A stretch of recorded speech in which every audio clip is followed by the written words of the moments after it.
Installing hinge plates.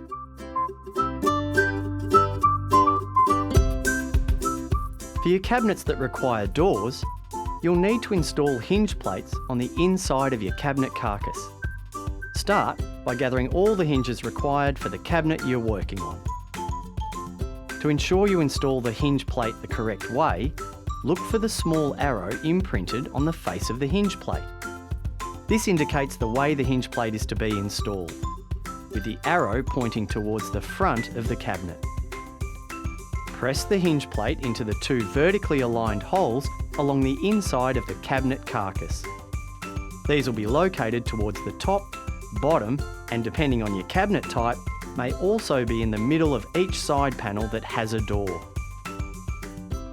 Using your cordless drill, gently screw in the first screw part of the way, then the additional screw all the way in, so it is tight.